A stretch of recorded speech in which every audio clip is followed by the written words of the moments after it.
Hello everybody and welcome back to the channel for today's video. I wanted to talk to you about the narcissist and just in general, people get off kilter and they get what we call wilding out. The narcissist does it a lot, and when you're an unhealed empath, you do it a lot as well. So let's jump in.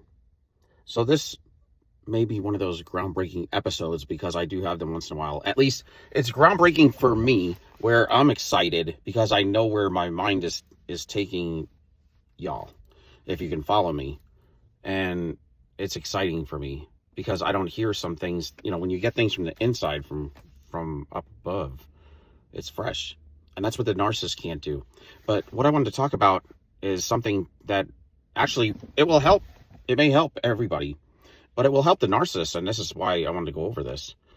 Just trying to find ways that if you could find a way to shimmy something open that's never been thought of, to pop open with a flathead screwdriver, so to speak, and from there sometimes you can learn to unravel what was before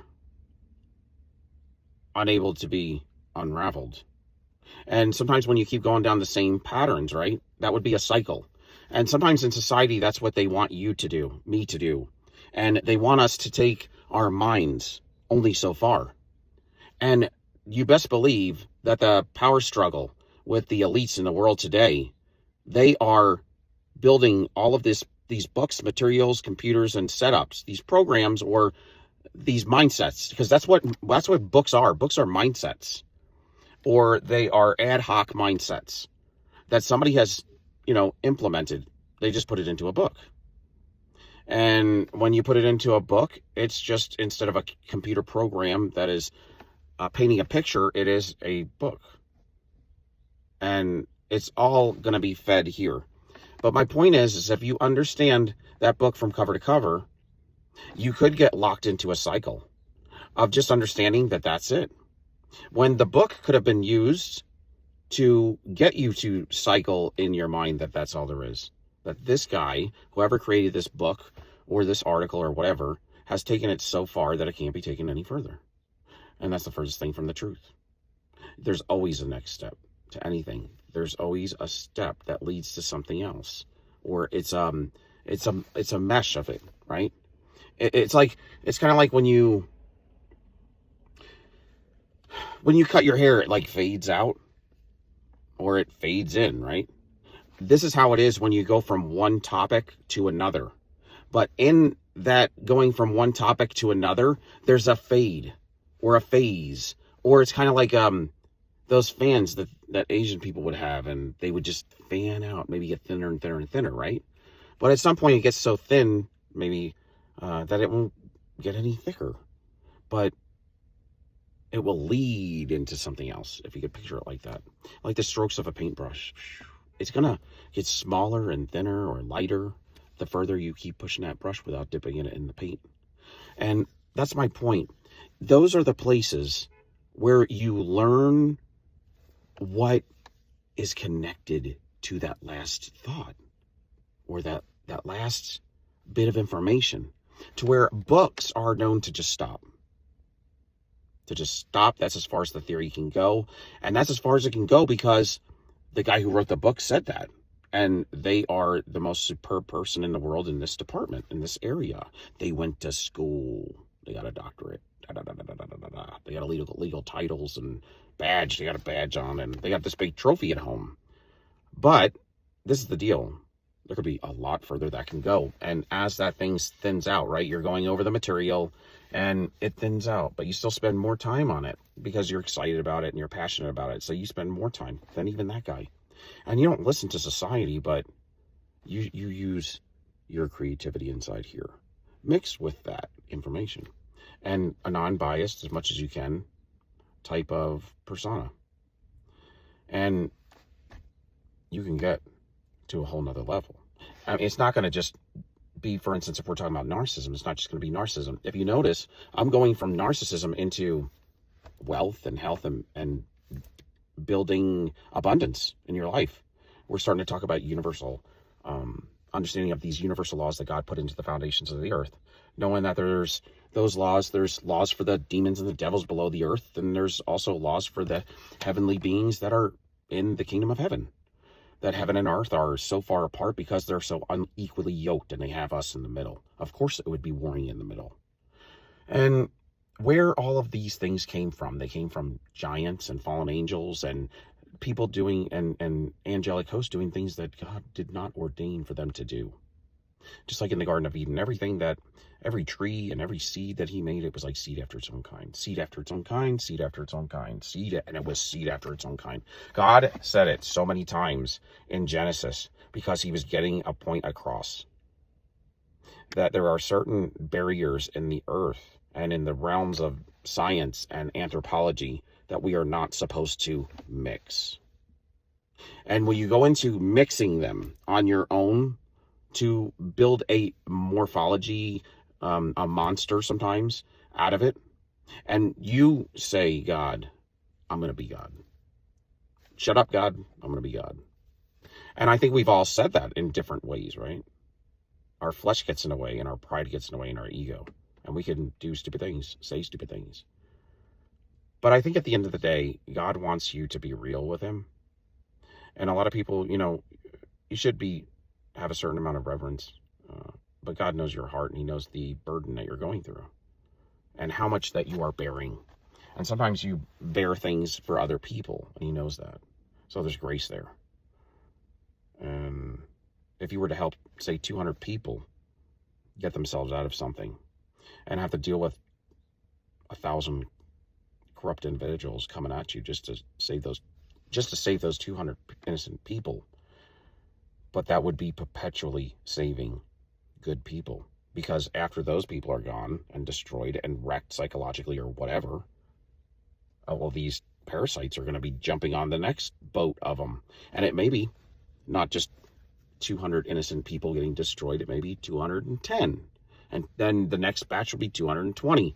But my point is really far off. I was going to talk about how to keep from becoming crazy, or not crazy, but how to keep from becoming, upset, or, when the narcissist gets disillusioned. And I just wanted to talk about something, because what has always helped me in life to stay grounded. Now, I'm not saying that we're always grounded, but what has helped me, and I think this could help somebody out there that is maybe heavily narcissistic, and maybe they're not a narcissist. Those individuals have a lot of hope. They can, and I really want to unravel the narcissist. My biggest goal in everything is to find a way to save the narcissist, really, because they have something going on there that books stop and material stops, right? And it doesn't go any further, because the scholar that has a doctorate and a trophy at home this big says that's it, and everybody believes him.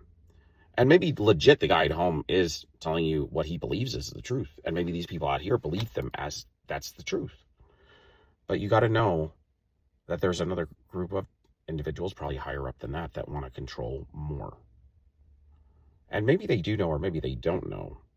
But if they do know, whatever those individuals are going to put in books and material and computer programs and not allow it to go any further, or want it to, or persuade you to stop at a certain point, because now it's getting too technical. Now you're going too far. Now you're not ethical.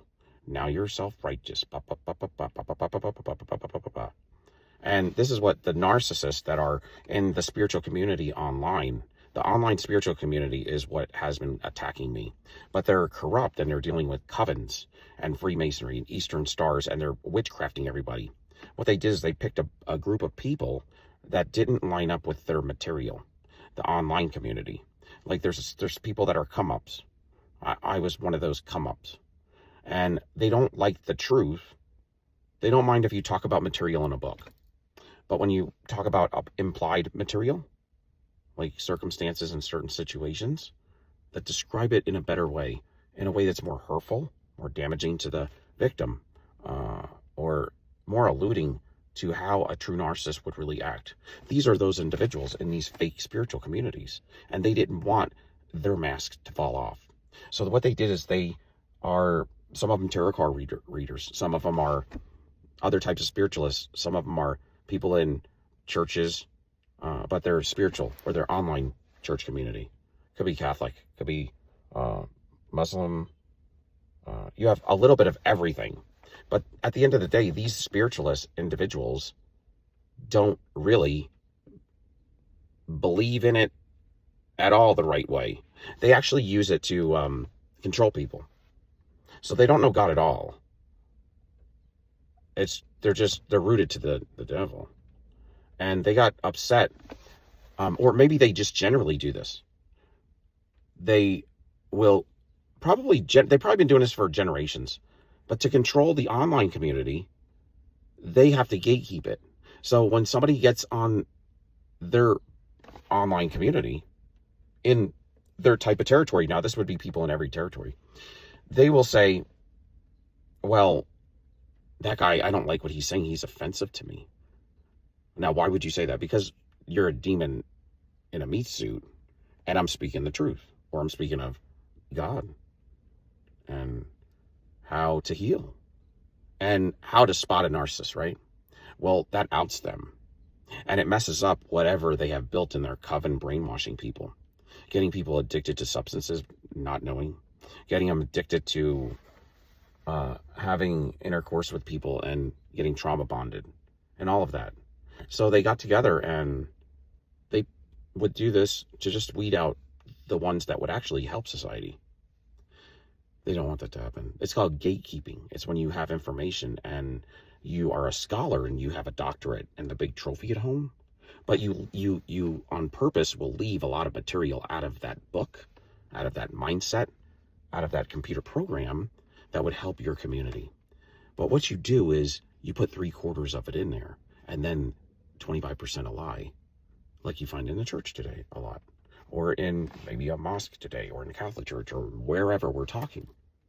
So this is what they do with narcissism information. So when you go to the next level, first they're upset because they're not creative, but then they want to own the information so they could claim it for themselves. So you had a bunch of people out there in different communities. You have the narcissist people that talk about narcissism and that type of material, or abuse, neglect, and healing relationships. And then you have, the other spiritualist people. But a lot of it was witchcraft practitioners and people like that. But they're hidden under these little titles. These titles that would make you think that they love God, but they don't. Gatekeeping is when they have the information, they don't want to tell it to nobody.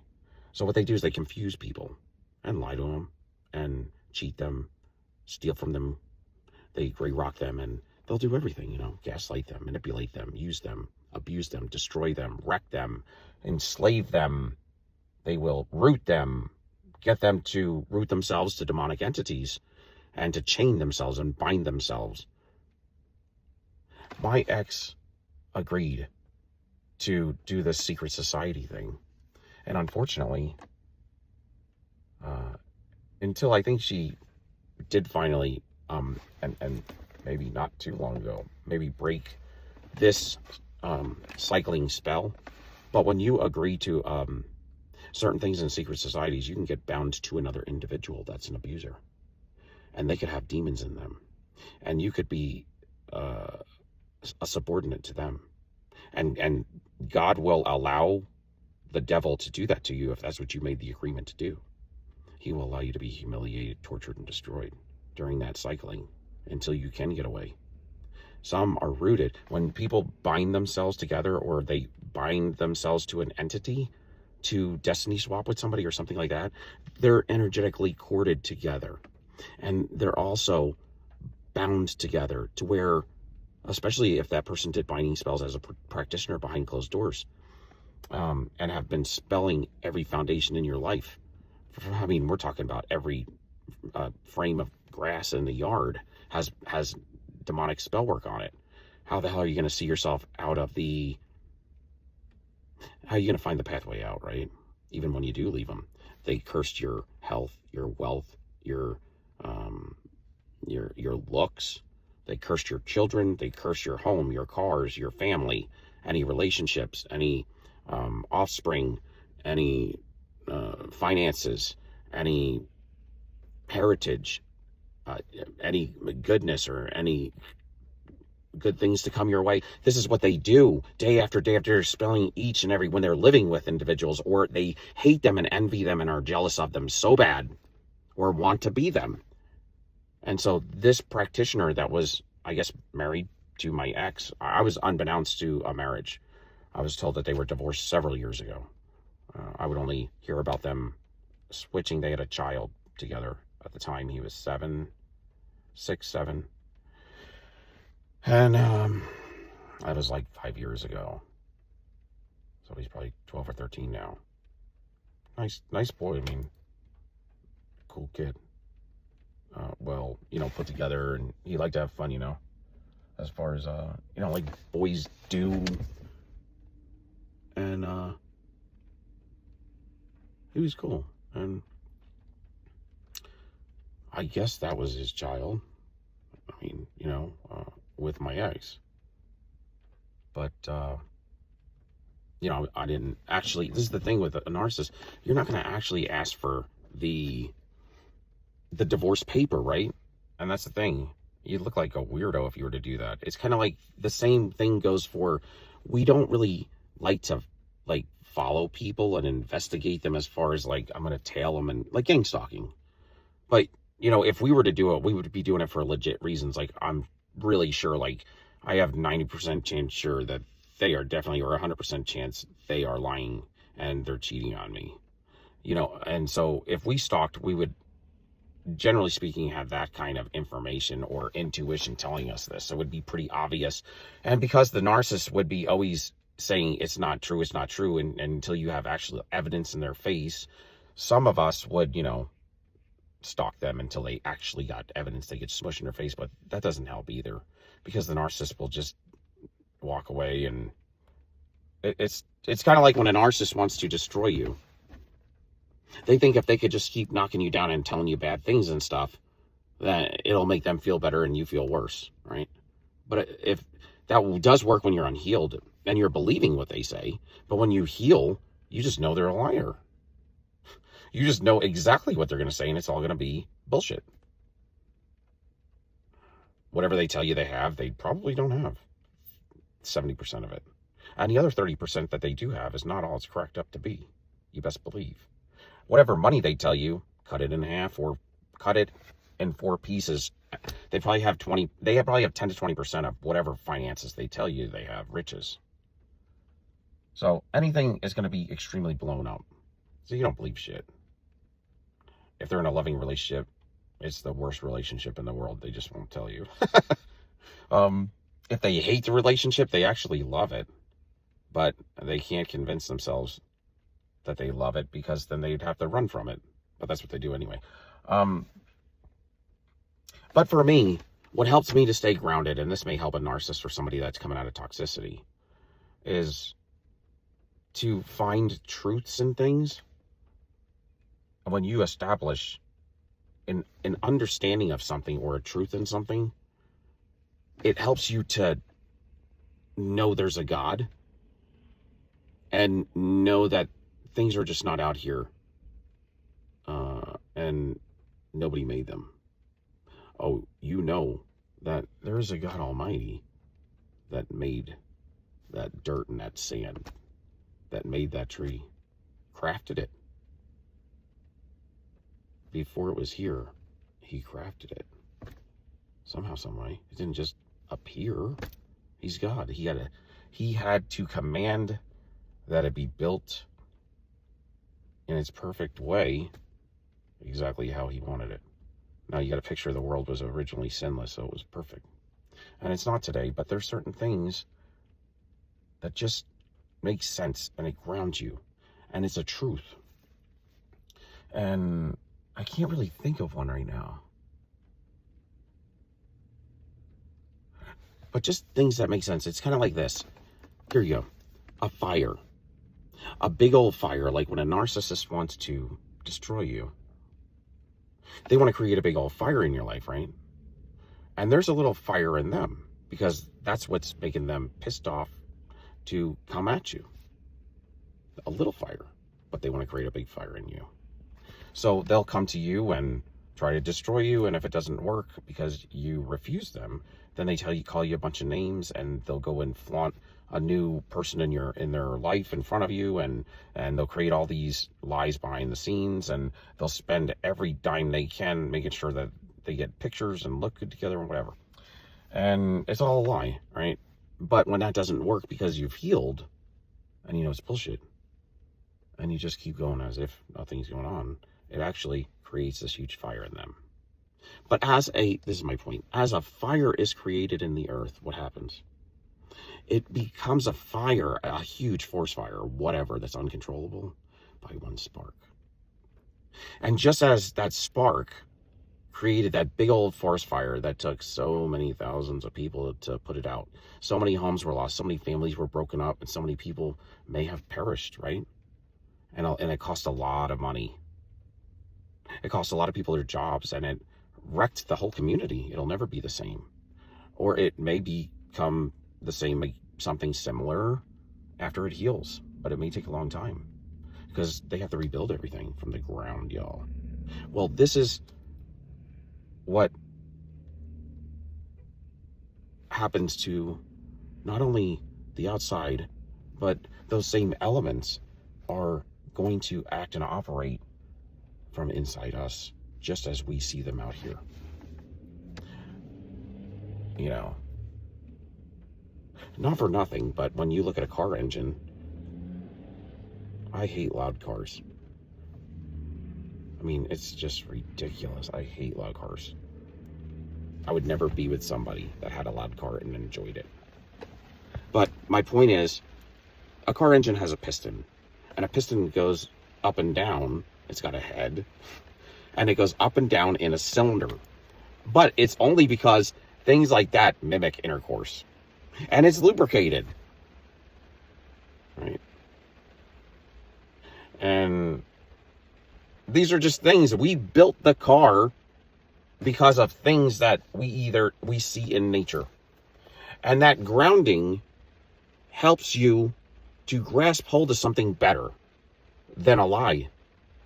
If you could do nothing but a lie every day, right, because you have a false self, how would you begin to get your true self back? Well, I don't know, but I will tell you this. What I'm saying out in nature are real. They're true. And if you've gone so far to where you have lost yourself or given it up to an entity or whatever, or just so much damage from childhood injury, and I'm sad that happened to you, whether you're a narcissist or not. I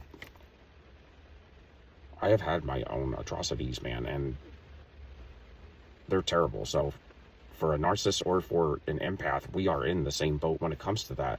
The difference, my point is, okay, so the difference is that when we destroy somebody, we're really just telling facts, and we really don't want to. But you have thrown so much garbage our way, and we are holding all of the weight, all of the facts, and all of the information, have all the receipts. You don't. And you're the one mouthing off all the time. So we decide to go on and aggressive, and then you call us cold, and you get hurt. And we feel like we didn't want to do that. But see, when you guys mouth off, it's all lies, okay? And that's where your injury took you. But the bad thing is, you're implementing somebody into some crime or situation that can really get them hurt or even perish. To where we're just calling you out because we want you to stop mouthing off, but you won't. So we get to where we had enough, and all we do is state the facts. And when you destroy somebody, you feel sadistic about it. It makes you feel good. When we make somebody feel bad, we don't feel good about it, even if we're right. And that's the difference. But my point is if there's no truth in you anymore, and you have lost yourself to where you have no truth, well, that's scary, right? How would you get that truth back? Really, I'm not being funny. I'm being completely legit. To help a narcissist that has no truth and is scared because they're finding out they're a narcissist, but they have childhood trauma and they want to find a way out, I think the only way to start is to find the truths out here in the world that are ways that you could reflect on truths that are elements that operate the same way inside you. Only then, if you have no truth at all, would you be able to separate yourself from whatever is parasitic inside you, because there is something that is symbiotic, that can think for itself outside of you, whoever the narcissist is. That's scary. And I think that's what symbiosis means. But like the guy that comes at me all the time, right? The ex-husband or the whatever. I know he's been hurt in his childhood, and this is how he has always operated. And the bigger your ego is, the harder and the more it hurts when you get damaged, when somebody breaks that armor. And so I know that as well. Somebody that lets go of ego, you know, you can come at them with something that you know will hurt, or it's damaging. But that's what the narcissist would think, but it's not, because you have accepted it. You accept, when you're a healed individual, you accept everything that you have done. You don't lie about any of it. No, you're not going to freely give information out that you're not proud of, that you did when you were whatever. It's not their business, right? It's kind of like when you have intercourse with your spouse, you're not going to like go tell the whole world and put it on a video, because that's intimate information. But if so happens somebody was trying to get you back and trying to hurt you, it wouldn't happen, because you accept everything about you. And that's the thing the narcissist never understands. You have to heal, accept everything that has happened, and accept everything that you are, as ugly as you may be, or as wonderful as you may be, as pretty as you may be. And I'm talking spiritually, or, you know, the way you think or the way you operate. But that doesn't have to be where you stay and live and be fixed forever. But if you refuse to address the issue, you will cycle and you will stay fixed until you are underground, and you will get nowhere. And I'm afraid you could lose your soul. So you're only hurting yourself, and you're damaging a lot of people around you, in your neighborhood, in your community, that are going to get you back later, some of them, because you had it coming to you. Maybe I wouldn't do it, but it's going to be energy out there, and it's going to come back to you somehow. It's not going to attach to me because I'm healed, but the guy you hurt down there, that energy that you hurt him with, he's going to take all 100% of that, and he's going to come for you by any means necessary. But what's going to happen is also the energy that you tried to hurt me with, it doesn't hurt me, so it just kind of bounces off me, like they would say, bounces off me and sticks to you. It would bounce off me and it would probably stick to him. And now when he comes at you, I'm not going to come at you at all because I'm healed. But this is how you would get your karma or negative reaping. That guy, instead of you getting 100% of the brunt of what he was going to give you, now you're going to get 200%, because you got his energy on him, and now he has my energy on him that I was supposed to take, but it bounced off me. But it had to go somewhere to come back on you. So the universal law would have that thing float around until it goes to somebody that's going to accept that negative energy that's going to come for you. And that's how it works. And to become abundant, you have to walk your way out of the fog of the debt of the negative reaping that either you sow every day and that you have to pay for from the people, that the damage that you've done from your past, and then you don't want to create any new. Then you're just at the bottom level of where abundance begins. Thank you for watching. Until next time.